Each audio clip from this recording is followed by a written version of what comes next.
Before a single sword was ever drawn, before a single army ever marched, there is one fact you need to sit with. For 13 years in Mecca, the Prophet Muhammad, peace be upon him, did not fight anyone, not once. He was mocked in the streets. He was spat on. His followers were beaten, starved, and in some cases tortured to death for refusing to renounce their faith. A woman named Sumayya bint Kabat was killed simply for saying, "I believe." And through every single year of that persecution, the instruction from Allah to the Muslims was the same. Be patient, do not retaliate, endure. So when you hear the word wars attached to the story of the Prophet, the first thing worth understanding is this: none of them happened in that Meccan period at all. Every battle we are about to walk through happened after the migration to Medina, after 13 years of being on the receiving end of violence with no permission to answer it. That timeline matters. It changes the entire shape of the question. We are not asking why did a man go looking for wars. We are asking what happened to a community that had already absorbed over a decade of persecution, that finally had a city, an army, and the legal permission to defend itself, and how did the next 8 years actually unfold? Let's walk through it properly. 7 campaigns, real locations, real numbers, real consequences, no exaggeration, and no softening either. Picture a shallow valley about 80 miles southwest of Medina, near a cluster of wells called Badr, low hills on one side, soft shifting sand underfoot, and on the morning of the battle, 2 very different reasons for being there standing on opposite ends of that valley. To understand why anyone was at Badr at all, you have to go back to what life in Medina actually looked like for the new Muslim community in those first 2 years. They had fled Mecca with almost nothing. Many had left behind homes, land, and entire trading businesses that the Quraysh simply seized in their absence. They arrived in Medina as refugees, dependent on the hospitality of the Ansar, the local tribes who had taken them in. The Quraysh, meanwhile, were thriving, partly on the wealth taken from the very people they had exiled. So when Muhammad, peace be upon him, learned that a major Quraysh trading caravan was heading back from the Levant to Mecca, loaded with goods, and led by a senior Meccan named Abu Sufyan ibn Harb, the calculation was straightforward, even if you don't share the theology behind it. This was Meccan wealth, partly built on what had been stolen, traveling along a route close enough to intercept. He gathered a raiding party, not an army, a raiding party, roughly 313 men. Most had no armor at all. They had 2 horses between them and around 70 camels, which meant men were taking turns riding and walking the entire way. This was never built to be a battle. It was built to be an ambush on undefended cargo. But Abu Sufyan was no fool. He had survived in Meccan trade long enough to be cautious, and somewhere along the route he picked up word that Muslim scouts were nearby. He immediately diverted the caravan onto a different path, sent a rider racing ahead to Mecca with an urgent warning, and slipped past the danger entirely. That warning changed everything. The message that reached Mecca wasn't, "The caravan is in danger." By the time it arrived, it had become, "Muhammad is coming for everything you have." The Quraysh assembled a relief force of roughly 900 to 1,000 men. Almost every notable family in Mecca had wealth riding on that caravan, so almost every notable family sent fighters. This was not an army built for daily war. It was Meccan trade defending itself with cavalry, with experienced fighters, and, crucially, with far better equipment than the Muslims had. The man who led them was Amr ibn Hisham, known to history by the name the Muslims gave him, Abu Jahl, the father of ignorance. He had been one of the most relentless persecutors of the Muslims back in Mecca, and he had no intention of turning back even after Abu Sufyan's caravan was safely away. Several clans actually did turn back at this point, unwilling to fight their own kinsmen over a caravan that was no longer at risk. But Abu Jahl pushed on. He wanted to crush the Muslim threat once and for all, and he wanted Arabia to watch him do it. Muhammad, peace be upon him, found out about the approaching army only when his men captured 2 Meccan water carriers near the wells. His own force was unprepared for a battle against a force 3 times its size. He called a council. This moment is recorded in detail because of how significant it was. Both the Muhajirin, the migrants from Mecca, and the Ansar, the people of Medina, were asked directly whether they were willing to fight. Sa'd ibn Mu'adh, speaking for the Ansar, told him plainly that they would follow him into the sea if he asked it of them. With that, the army marched to Badr. One of the most overlooked details of this battle is what happened with the water. Whoever controlled the wells controlled the battlefield, because in a desert valley, water is the only resource that actually matters. On the advice of one of his companions, Muhammad moved his force to occupy the well closest to where the Quraysh would arrive, and then ordered the other wells filled in with sand. The Quraysh would have to fight through the Muslims just to drink. This single tactical decision tells you something important about how this army was actually led. It wasn't reckless faith with no strategy behind it. It was faith paired with real military thinking. On the night before the battle, by most accounts, the Prophet prayed for a long time, deeply aware of how outmatched his men appeared to be in pure numbers. The battle itself opened the way Arab battles traditionally did, with single combat. Champions stepped forward from both sides. Hamza ibn Abd al-Muttalib, the Prophet's uncle, and Ali ibn Abi Talib, his cousin, fought and won their duels. And the morale of the small Muslim force surged. Then the full lines clashed. What followed was brutal and fast. The Muslim ranks held. The Quraysh lines, despite their numbers, broke. Several of the most senior leaders of Mecca were killed in the fighting, including Abu Jahl himself and Umayyah ibn Khalaf, one of the wealthiest and most powerful men in the city. When the fighting ended, the numbers told their own story. Roughly 14 Muslims had died. Some of the earliest sources, like Ibn Ishaq, placed the number even lower at 8. On the Quraysh side, around 70 men were killed, and a similar number taken prisoner. Umayr looked down at the dates still in his hand and said something that has stayed in Islamic memory ever since, that if he lived long enough to finish eating them, that alone would be too long a life to wait. He threw the dates to the ground, picked up his weapon, and fought until he was killed. He is remembered as one of the very first martyrs of that morning. Other moments from the battle reveal just how young some of the fighters were. A 16-year-old named Umayr ibn Abi Waqqas tried to hide from the Prophet before the army set out, afraid that he would be turned away for being too young, exactly as had happened to other boys his age. His older brother caught him and asked what he was doing.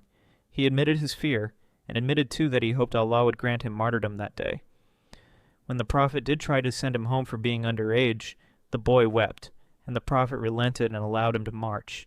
He was killed in the fighting exactly as he had hoped he might be, and in the most senior ranks of the Quraysh themselves, there was a real internal disagreement about whether any of this needed to happen at all.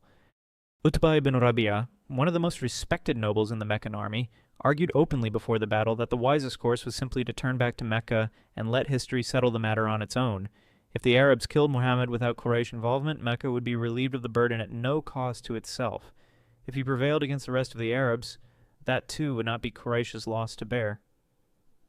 Abu Jahl rejected the idea with contempt, accusing him of cowardice and unwillingness to risk the wealth at stake. It is worth sitting with that exchange for a moment, even within the army that came to destroy the Muslim community at Badr. There were senior men who privately suspected this fight wasn't worth having. What changed because of this one morning in a sandy valley was enormous. For the first time, the Muslim community in Medina had proven, to themselves and to every watching tribe in Arabia, that they could not simply be erased. The defeat shattered the leadership of Mecca. So many senior men died at Badr that the city's entire power structure shifted overnight, and a man who hadn't even fought in the battle, Abu Sufyan, found himself rising to become the new leader of the Quraysh, almost by default, simply because so many of his rivals were dead.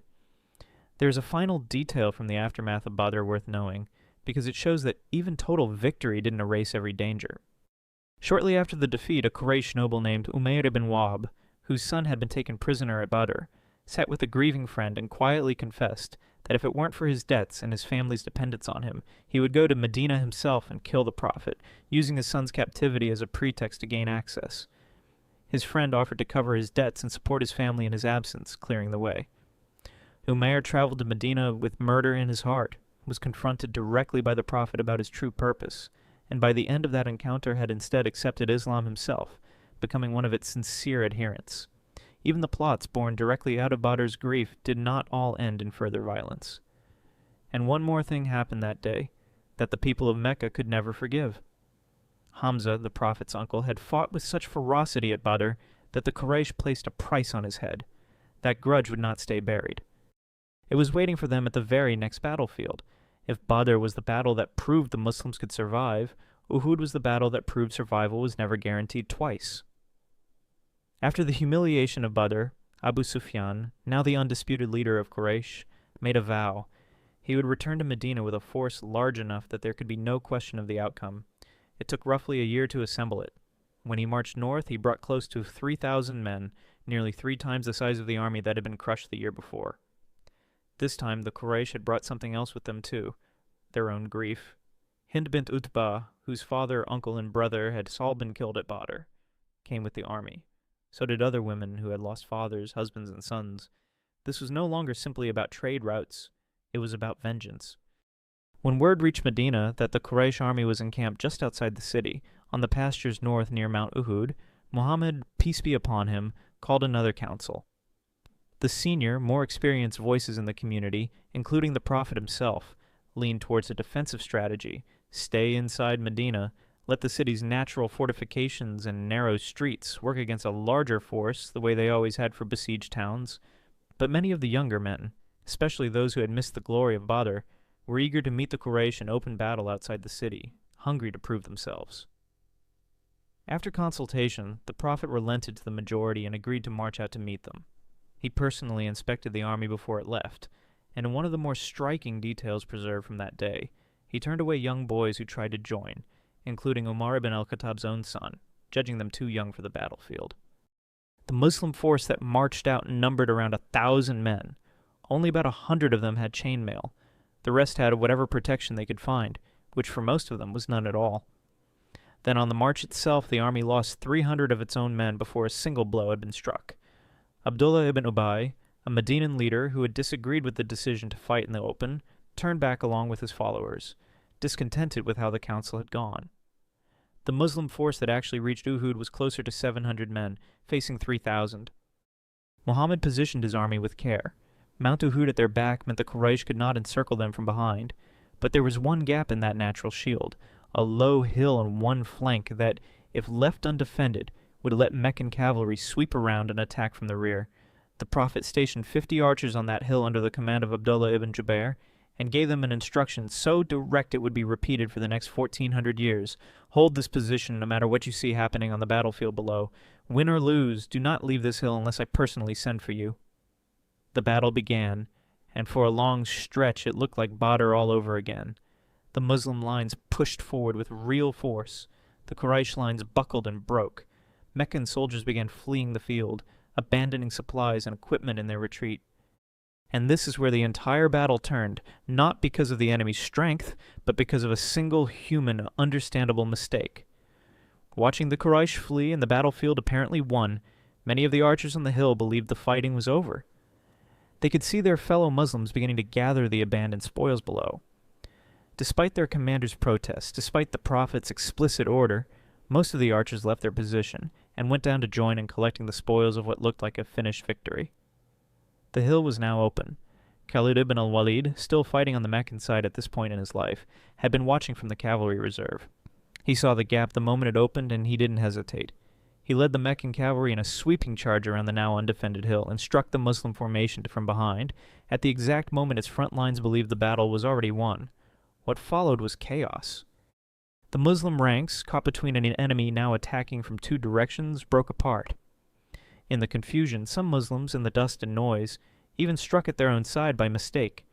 A rumor spread through the field that the Prophet himself had been killed, and for a brief, terrifying stretch of the battle, it seemed to many of the men fighting that everything they had built was collapsing in front of them. That rumor had a specific tragic origin. The man carrying the Muslim standard that day was Mus'ab ibn Umair, a companion who by multiple accounts closely resembled the Prophet in build and appearance.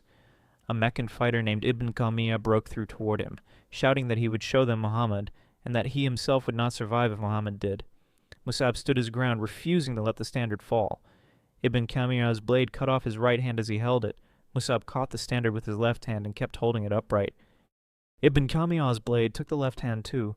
Mus'ab, with no hands left to hold it, dropped to his knees and pressed the standard against his own chest and neck, refusing even then to let it touch the ground, until Ibn Qamiyah finally killed him. Believing because of the resemblance that he had killed the Prophet himself, Ibn Qamiyah rode back through the Meccan ranks, shouting that Muhammad was dead. The cry spread across the battlefield in both directions, triumphant celebration from the Quraysh, and devastating grief among the Muslims, some of whom, believing the cause itself had died with him, simply stopped fighting where they stood. It was not true. The Prophet, though wounded, struck in the face by a thrown rock that damaged his helmet, split his lip, and chipped one of his teeth, was very much alive, making his way toward the safety of the mountain with a small group of companions still around him. A companion named Ka'b ibn Malik caught sight of him through the chaos, and recognized his eyes beneath the helmet, and called out to the scattered Muslims that the Prophet was alive. Hearing this, dozens of men fought their way back through the field to form a protective ring around him. Among those defending him in that desperate, narrowing circle was a woman. Nusayba bint Ka'ab, who had come to the battlefield that morning to give water to the wounded, picked up a sword when she saw the Muslim line collapsing and placed herself between the Prophet and the men trying to reach him. Ibn Kamiyah, the same man who had killed Musab moments earlier, struck at her and wounded her shoulder deeply enough that she carried the scar for the rest of her life, but she kept striking back at him even through 2 layers of his armor. The Prophet would later say that whenever he turned to his right or his left during the worst of that fighting, he saw her there, fighting in front of him. Her own son was wounded in the same stretch of battle, and when the Prophet saw her tending to him afterward, he is recorded as saying that her stand that day was better than the stand of many others on the field. Muhammad, peace be upon him, was in fact wounded in the chaos, struck in the face, losing a tooth, blood running down his face in front of the men closest to him. A small group of his companions, fighting with desperate intensity, surrounded him and refused to let the line collapse completely, buying enough time for the Muslims to fall back toward the safety of the mountain itself. When the fighting finally ended and the dead were counted, the cost was severe. Roughly 70 Muslims had been killed, 10 times the losses at Badr the year before.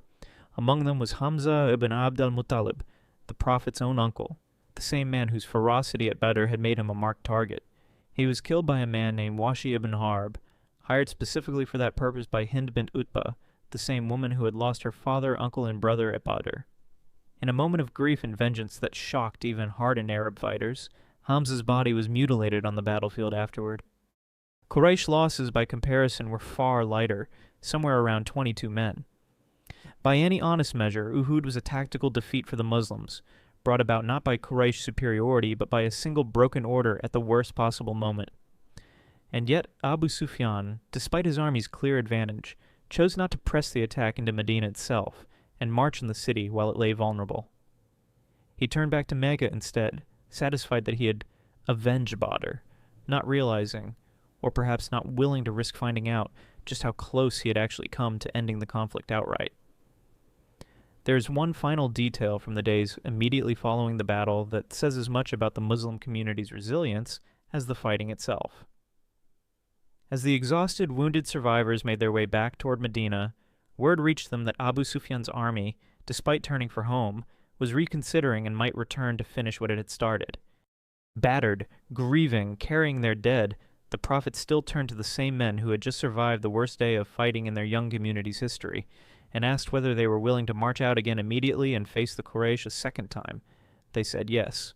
The army that had just buried 70 of its own marched out toward the enemy's reported position at a place called Hamra al-Assad, projecting enough strength and resolve that word of it reached Abu Sufyan and convinced him the wiser course was simply to continue home to Mecca, rather than test a community that, even freshly wounded, would not stay down.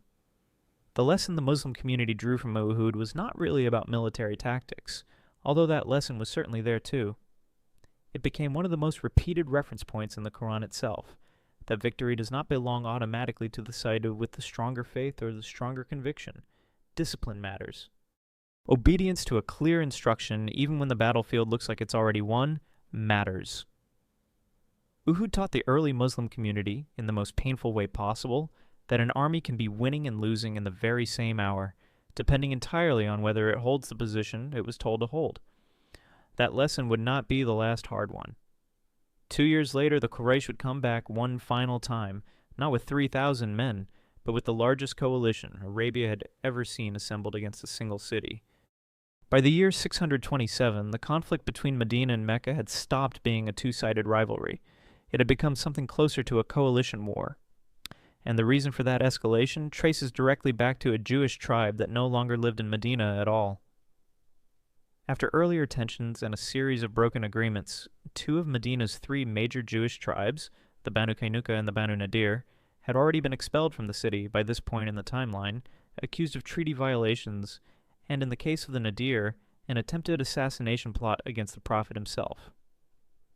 The Banu Nadir resettled in Khaybar, an oasis to the north, and they did not let go of their grievance.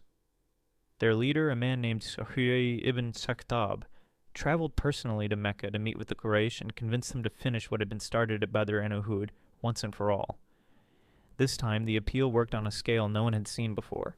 The Quraysh agreed to march again.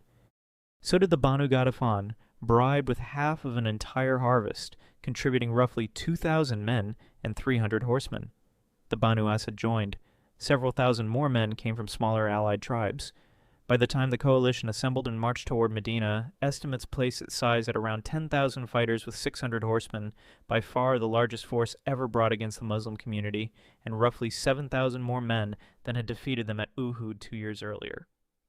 Word of the approaching coalition reached Medina with enough warning that the Prophet, peace be upon him, was able to call a council before the army arrived. And in that council, a companion named Salman al-Farsi, a Persian convert to Islam who had grown up familiar with siege warfare in his homeland, proposed something that had essentially never been used in Arabian tribal warfare before: dig a trench. A long ditch cut across the one side of Medina that lacked natural fortification, deep and wide enough that cavalry simply could not cross it. It was an unusual idea for the region, and it worked precisely because it was unusual. Arab warfare, built around raids, duels, and open field charges, had no real answer for a static defensive line like this. The entire Muslim community, every able-bodied man in Medina over the age of 14, worked for 6 days digging the trench, including the Prophet himself, who took up the digging tools alongside everyone else. By some accounts, even the Banu Qurayza, the one remaining Jewish tribe still inside Medina at this point, lent the Muslims tools for the digging, at least at the outset. When the Confederate army arrived and found a trench where they expected open ground to charge across, their cavalry, their single greatest advantage in numbers, became almost useless. The siege that followed lasted around 3 to 4 weeks, but it was unlike any of the previous battles in one crucial way. There was barely any actual fighting. The two sides mostly stared at each other across the ditch, with occasional arrow exchanges and a handful of attempts by individual Meccan riders to find a place narrow enough to jump across. The 6 days of digging that preceded the siege produced some of the most human, most specific details preserved from this entire period, not stories of combat, but stories of hunger, exhaustion, and quiet endurance.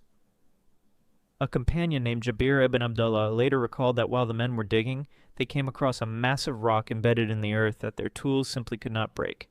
They went to the Prophet for help. He came down to the trench himself, and when he stood up to take the digging tool from them, Jabir noticed that he had a stone tied against his stomach, a practice some of the men used to dull the physical sensation of hunger, since they had gone 3 days without proper food while working. The Prophet struck the rock, and by the account preserved in Sahih al-Bukhari, it broke apart like sand. Jabir could not simply watch this and do nothing. He went home and asked his wife if they had any food at all. She had a small amount of barley and a young goat. They slaughtered the goat and ground the barley into flour, and Jabir went back to discreetly invite the Prophet and perhaps 1 or 2 companions to share what little they had prepared. The Prophet's response surprised him completely. Rather than coming quietly with a couple of men, he announced to the entire work party, all of them, that Jabir had prepared a meal and that everyone was invited. Jabir hurried home in something close to panic, worried about how he would possibly feed that many people from one small pot and one small portion of bread. His wife asked him only one question: had the Prophet known how much food they actually had? When Jabir confirmed that he had, she told him simply to trust that the Prophet knew what he was doing. According to the account passed down by Jabir himself and recorded in the most trusted hadith collections, the Prophet arrived, asked the men to enter the house in small groups rather than all at once, and personally portioned out the bread and meat himself, keeping the pot and the oven covered between servings. By the end of it, every person present, numbering by various accounts anywhere from several hundred to close to 1,000 men, had eaten until they were satisfied, and food still remained in the pot. One of those attempts produced one of the most famous single combats in the early Islamic history. A renowned Meccan warrior named Amr ibn Abd Wud, considered one of the finest fighters in all of Arabia, managed to find a crossing point and rode through, challenging any Muslim present to single combat. Ali ibn Abi Talib answered the challenge, and after a tense duel, killed him. His death struck a real blow to the Confederates' morale. Losing a man of that reputation, for no territorial gain at all, made the entire siege feel increasingly pointless to many in the coalition. But the siege held a far more dangerous threat than any duel, and it came from inside Medina's own walls. The Banu Qurayza, the last Jewish tribe still residing in the city, were bound by an existing pact with the Muslims, a mutual defense agreement that obligated them at minimum to remain neutral. As the siege dragged on and the size of the Confederate army became fully visible, Huyay ibn Akhtab, the same Banu Nadir leader who had helped assemble the coalition in the first place, approached the Qurayza directly and pressed them to break that pact and join the attack from inside the city. For a time, the Qurayza resisted him. But the sheer scale of the Confederate army eventually swayed their leadership, and they began secret negotiations to abandon their agreement with the Muslims and assist the besiegers instead. If this plan had succeeded, an attack from outside the trench combined with an uprising from inside the city walls at the same time, it could have been catastrophic for the small, exhausted Muslim defenders. Word of the Qurayza's intentions leaked out before they could act on it, and reached the Prophet through his own companions. He sent senior men to confirm the rumor directly, and they returned having heard the betrayal stated to their faces. This left Muhammad managing two crises simultaneously, an army of 10,000 outside the trench, and the very real possibility of an uprising from within. It never materialized into an actual attack in the end, but the discovery alone changed how the rest of the siege, and what followed it, would be handled. What ultimately broke the siege wasn't a battle at all. It was the weather, and it was exhaustion.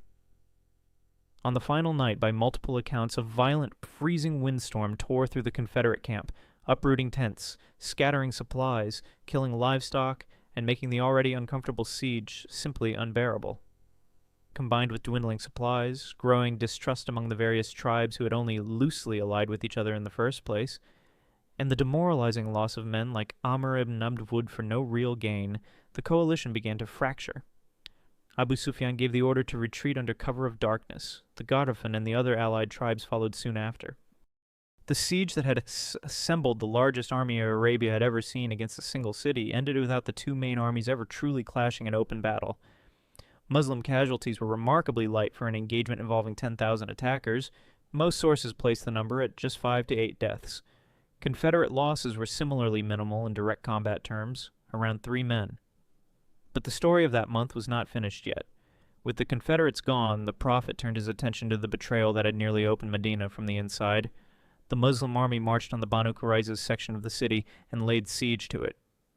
After roughly 2 weeks, the Qurayza surrendered unconditionally, placing their fate in the hands of an arbitrator they themselves had requested, Sa'd ibn Mu'adh, a leader of the AWS tribe who had a prior relationship with the Qurayza and whom they trusted to judge fairly. Sa'd, who had been gravely wounded earlier in the siege, and was dying from his injuries even as he delivered his ruling, judged according to the established laws of the period for a tribe found guilty of wartime treason. The adult men were to be executed, and the women and children taken as captives.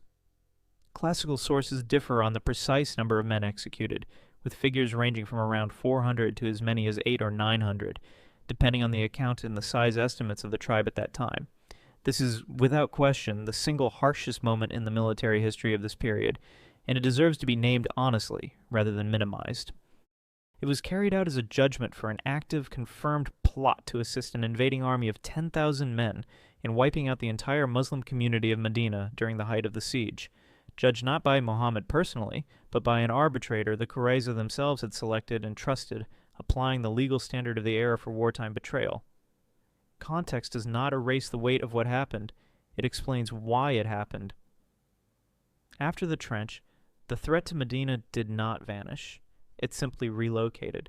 The Banu Nadir, expelled from Medina years earlier, had settled in Khaybar, a wealthy, heavily fortified oasis roughly 90 miles north of the city, made up of a cluster of separate forts rather than a single settlement, and it was from Khaybar that Huyay ibn Akhtab had organized the very coalition that had just nearly overrun Medina. Even after that coalition collapsed, the threat from Khaybar didn't end. Reports reaching Medina indicated that the Jewish leadership there was actively working to assemble yet another coalition against the Muslims, attempting to draw in the Ghatafan and other tribes once again. Rather than wait for another siege of Medina to materialize, the Prophet, peace be upon him, made the decision to move first. In Muharram of the 7th year after the Hijrah, he set out with a force of roughly 1,400 to 1,600 men, a fraction of the size of the trench coalition, but considerably more disciplined and experienced than the raiding party that had marched to Badr 4 years earlier. Khaybar itself was defended by a population numbering, by various estimates, somewhere between 10 and 20,000 people, though the number of actual fighters available to defend its forts was considerably smaller than that total population figure suggests. The geography of Khaybar worked against a single decisive battle. Rather than one fortress, the oasis was a network of separate strongholds, Naam, al-Shaq, al-Katiba, and others, each defended somewhat independently.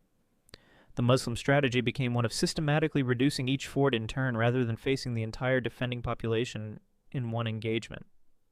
The early forts fell with relatively contained fighting. Naim was taken after the Jewish commander Marhab's brother Yasir was killed in single combat.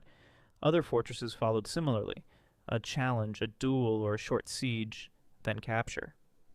But the Muslim advance eventually reached the most heavily defended position in the entire oasis, the fortress of Al-Khamis, defended by Marhab himself, a warrior with a fearsome reputation across Arabia. The siege of Al-Khamis did not go well at first. By multiple accounts, the standard was carried into battle on consecutive days by different commanders, including Abu Bakr, without success.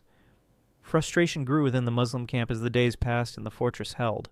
What happened next has become one of the most retold moments in the entire military history of this period. Ali ibn Abi Talib, the Prophet's cousin, had been suffering from a serious eye ailment and had not been able to participate in the earlier fighting. According to multiple early sources, the Prophet applied his own saliva to Ali's eyes, after which the affliction cleared, and he handed Ali the banner with the words that he would give it to a man who loved Allah and his messenger and was loved by them in return. Ali led the renewed assault on Al-Khamis, and in single combat killed Marhab. With its champion dead and its strongest defender gone, the fortress fell shortly after. With Al-Khamis taken, the remaining forts of Khaybar, recognizing the hopelessness of continued resistance, entered into negotiated surrender rather than face further sieges. The terms that emerged from these negotiations would go on to shape how the early Islamic State handled conquered non-Muslim populations for years afterward. The Jewish residents of Khaybar were permitted to remain on their own agricultural land, continuing to farm it as they always had, in exchange for surrendering half of their annual produce to the Muslim state. It was not an expulsion. It was a tax arrangement that allowed an entire population to keep their homes, their land, and their religion. When the fighting and negotiations were finally over, the casualty figures were lopsided in a way that reflected just how badly the balance of force had shifted in the years since Badr. 18 Muslims had been killed across the entire campaign. 93 of Khaybar's defenders had died. The aftermath of Khaybar included one disturbing postscript that deserves to be told honestly rather than skipped over. A Jewish woman named Zainab bint al-Harith, whose relatives had died in the fighting, prepared a roasted lamb laced with poison and presented it to the Prophet as a gift.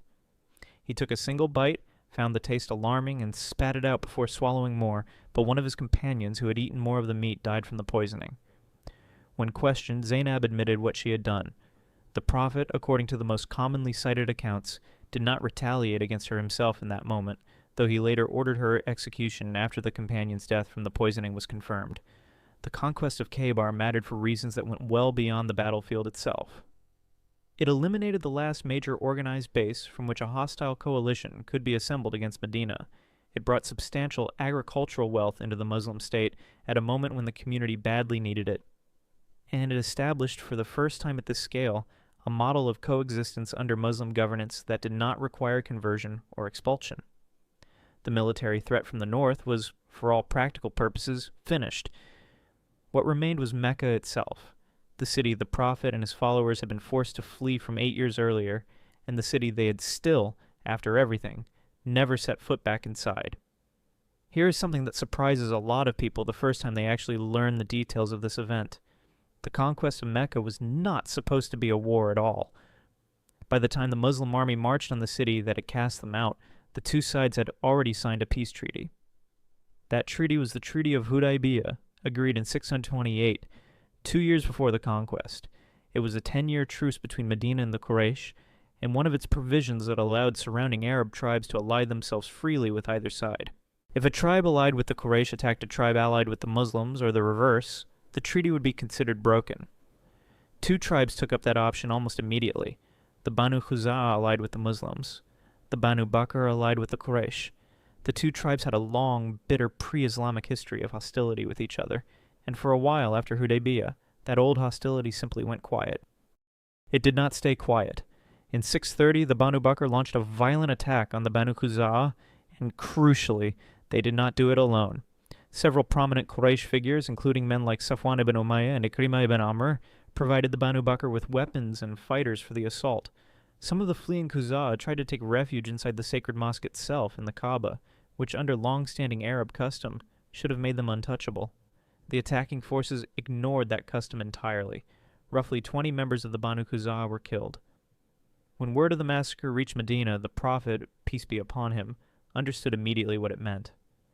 This was not a minor skirmish between two minor tribes.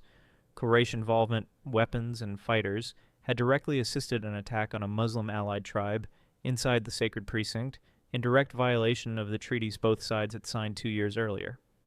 He sent the Quraysh an ultimatum with 3 options: pay blood money for the Khuzā who had been killed, sever their alliance with the Banu Bakr entirely, or accept that the treaty was now void.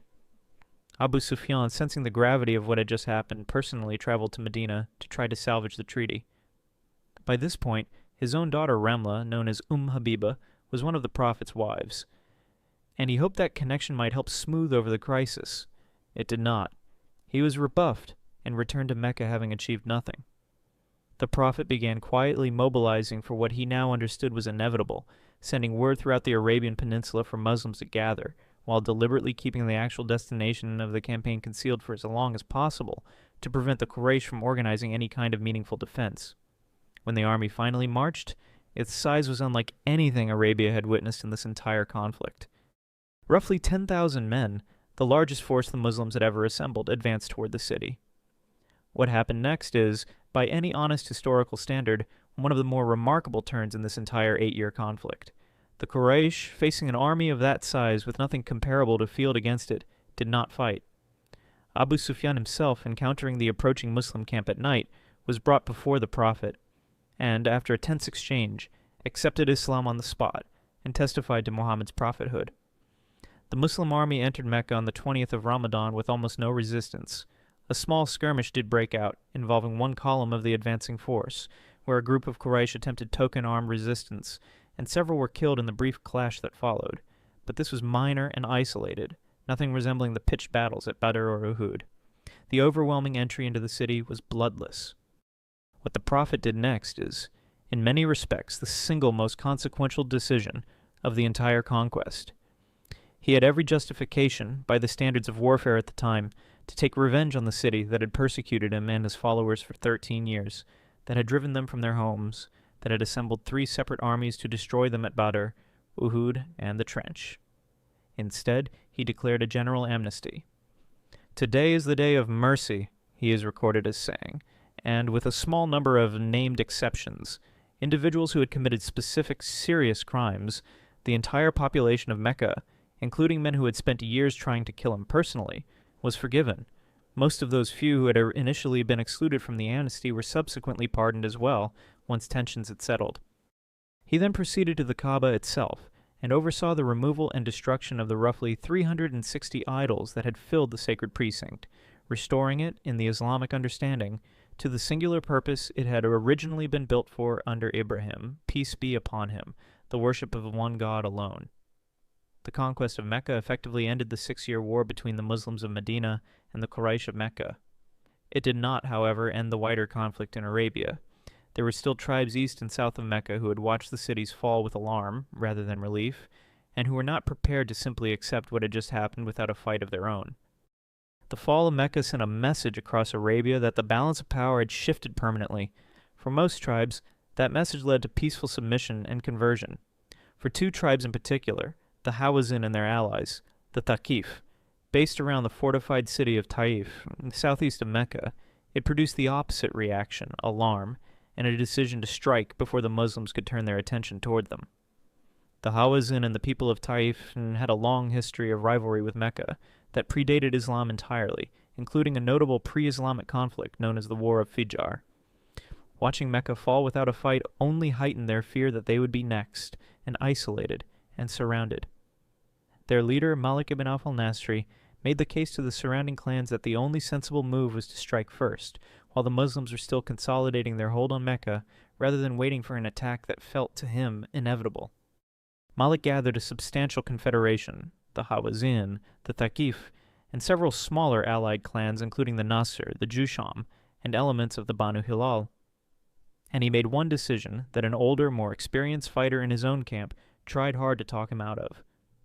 Malik ordered that the women, children, and livestock of the tribes travel with the army to the battlefield itself, believing this would make his men fight with everything they had, since retreat would mean abandoning their own families to the enemy.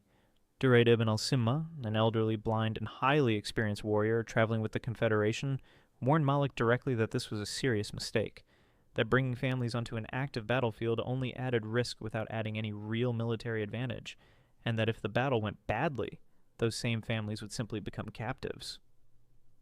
Malik dismissed the warning. Word of the gathering confederation reached the Prophet, who sent a companion to confirm the threat directly before mobilizing. He marched out with a force of roughly 12,000 men, 10,000 who had marched with him from Medina to take Mecca, and 2,000 newly converted Meccans, some of whom, by the account of multiple early historians, joined more out of curiosity about who would win than from any deep conviction. The two forces converged in the valley of Hunayn, on the route between Mecca and Taif. And it was here, in the terrain itself, that Malik ibn Auf found his actual advantage. He moved his fighters into the valley overnight, hiding them along the narrow passes, the entrances, and the high ground overlooking the route the Muslim army would have to take at dawn.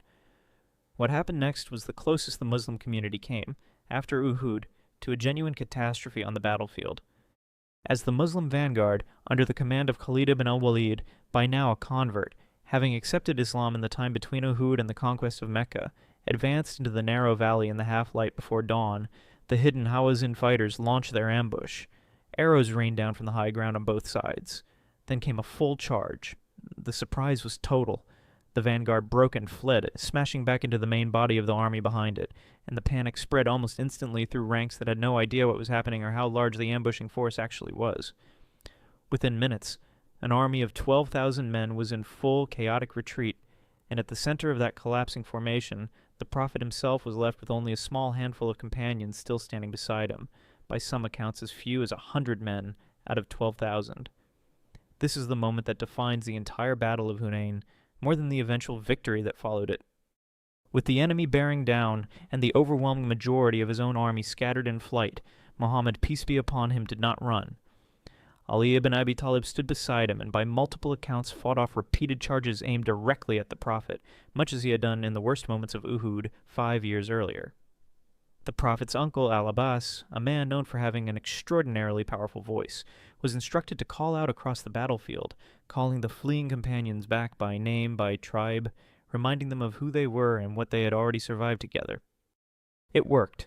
Men began turning back, first in small numbers, then in larger ones, rallying around the small group still holding their ground at the center. The tide slowly and then quickly began to turn. In the climactic exchange of the battle, Ali and another companion, Abu Dujana, killed one of the enemy's standard-bearers. And the psychological effect on the Hawazin lines was immediate and severe. In Arab warfare, the fall of a standard-bearer was often read as a sign that the battle itself was already lost. Their formation, which had fought with real ferocity in the opening ambush, began to crumble. The Hawazin and Thaqif forces broke and fled, abandoning the very families and livestock that Malik ibn Auf had insisted on bringing to the battlefield, exactly as Durayd ibn al-Simma had warned would happen. Roughly 6,000 prisoners and 24,000 camels were taken in the aftermath. Some of the fleeing fighters regrouped at a place called Autas, where further fighting broke out. Others fled to the fortified city of Taif, where Malik ibn Auf himself took refuge, and where the Muslims subsequently laid an unsuccessful siege before withdrawing.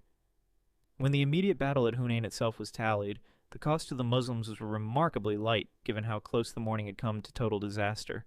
4 men killed. On the Hawazin and Thaqif side, around 70 fighters had died, including the elderly warriors Durayd ibn al-Simma, killed while fleeing the very battle he had argued against fighting in the way it was fought. In the weeks that followed, the Prophet showed the same instinct for mercy that had defined the conquest of Mecca.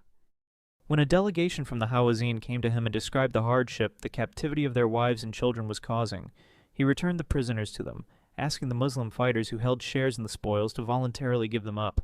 Many did. Hunayn's remembered in Islamic tradition for a particular lesson that the Quran itself addresses directly in a passage revealed about this very battle, that overwhelming numbers, on their own, guarantee nothing. 12,000 men very nearly collapsed into total rout against a smaller hidden force. In the opening minutes of a battle, some had entered overconfident, simply because of how large their own army looked marching out of Mecca. What held the line wasn't the size of the army. It was a handful of men who refused to run. At the exact moment running would have been catastrophic for everyone behind them. It was, in fact, the last battle Muhammad, peace be upon him, would ever personally lead in this way. One campaign remained, and unlike every battle before it, this final one would end without a single sword being drawn at all. There is something almost anticlimactic about the way this final campaign actually unfolded, and that, in itself, is exactly why it deserves a place in this story. By the year 630, the political map of Arabia had transformed completely. Mecca had fallen without bloodshed. The Hawazin and Thaqif Confederation had been defeated and largely reconciled to Muslim authority. Tribe after tribe across the peninsula was sending delegations to Medina to formally submit and convert. The Muslim state, that had once been a small persecuted community of refugees, was now, by a wide margin, the dominant power in Arabia.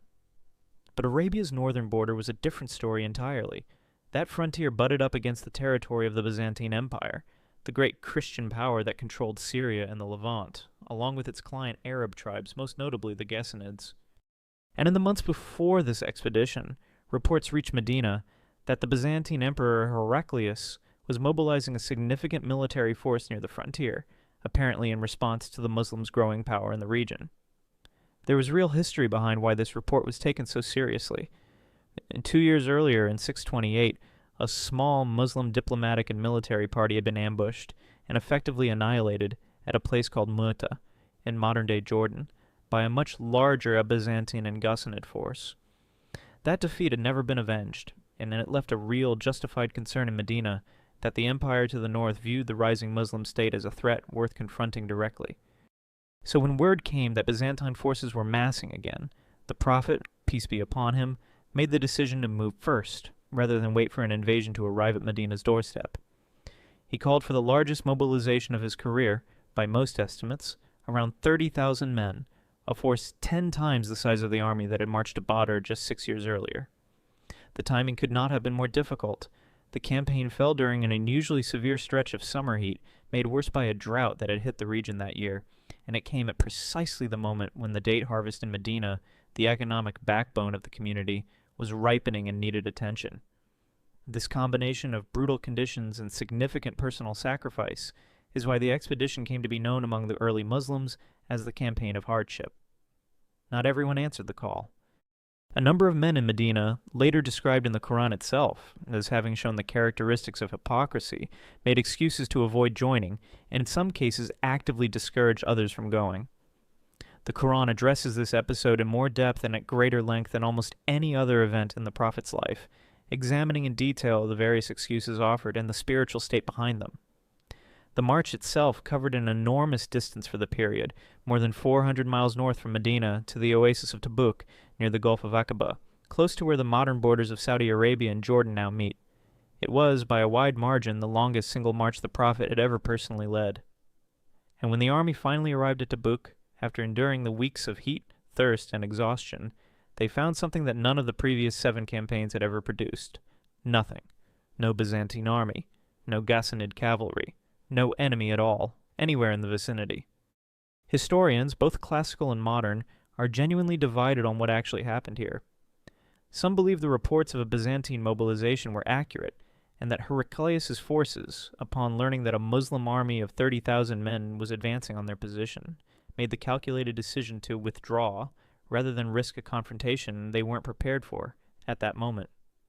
Others believe the original intelligence was simply mistaken or exaggerated from the start, the product of unreliable rumor rather than an actual planned invasion, especially given that the Byzantine Empire at this time was still recovering from its long, exhausting war against the Persian Empire, and had little appetite for opening a new front against an unfamiliar, rapidly growing power in the Arabian interior.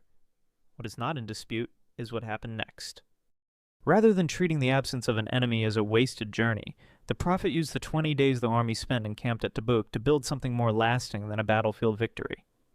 He negotiated directly with several of the local Christian and Arab rulers of the surrounding region, the leaders of Ayla, Jarba, and Adru among them, securing their agreement to pay a tax called jizya to the Muslim state in exchange for protection and continued autonomy over their own affairs and faith. There was no battle at Tabuk. There were no casualties to count on either side, because there was no engagement to produce them, and that absence of bloodshed is precisely what makes this final campaign worth understanding properly, rather than skipping past it as a footnote. The expedition accomplished something that none of the previous battles had been able to achieve through fighting alone. It demonstrated, through the simple visible fact of a 30,000-man army appearing at the empire's doorstep, that the Muslim state was now a power the Byzantines had to take seriously, without a single life being lost in the process. Several northern Arab tribes who had previously aligned themselves with Byzantine interests shifted their allegiance to Medina in the campaign's aftermath, having seen firsthand which side could actually project force across that kind of distance. The frontier, for the remainder of the Prophet's life, remained quiet. It was the last military campaign Muhammad, peace be upon him, would ever lead. 2 years later, in 632, he passed away in Medina.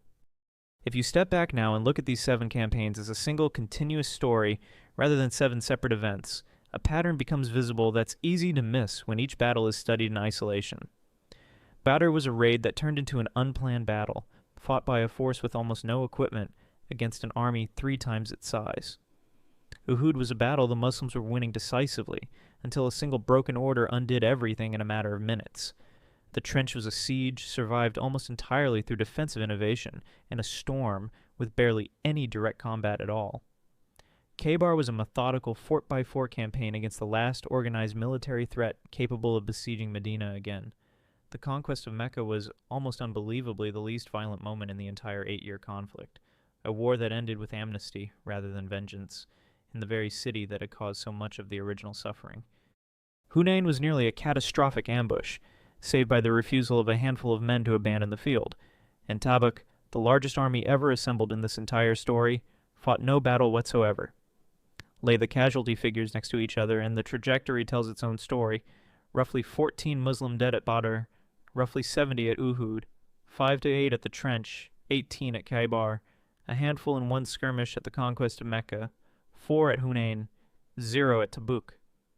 This was not a campaign of escalating warfare. If anything, it is the record of a community that fought hardest and lost the most in its earliest, most vulnerable years, and grew steadily more capable of resolving conflicts through negotiation, deterrence, and eventually outright submission without bloodshed at all, as its position strengthened. None of these 7 engagements began with the Muslims marching on a peaceful, uninvolved population for the sake of conquest alone. Badr followed years of persecution and dispossession. Uhud and the Trench were both responses to armies marching in Medina itself, assembled specifically to destroy the Muslim community. Khaybar followed a confirmed pattern of hostile coalition building from a base that had already helped orchestrate the siege at the Trench. Mecca fell only after the Quraysh themselves broke an existing peace treaty, with a violent treaty-breaking attack on a Muslim ally inside the sacred sanctuary. Hunayn was a defensive response to a confederation that had explicitly organized to strike first, and Tabuk was a deterrence march against a perceived external threat that in the end, the Muslims never even had to fight. None of this erases the real cost of what happened across those 8 years. Real men died at Badr and Uhud, leaving real families behind. The judgment carried out against the Banu Qurayza after their confirmed betrayal during the Trench remains, by any measure, the harshest single episode in this entire history, and it is not something this account is interested in softening or explaining away. War, even when it is defensive, even when every available account agrees on who broke the peace first, still costs exactly what war always costs.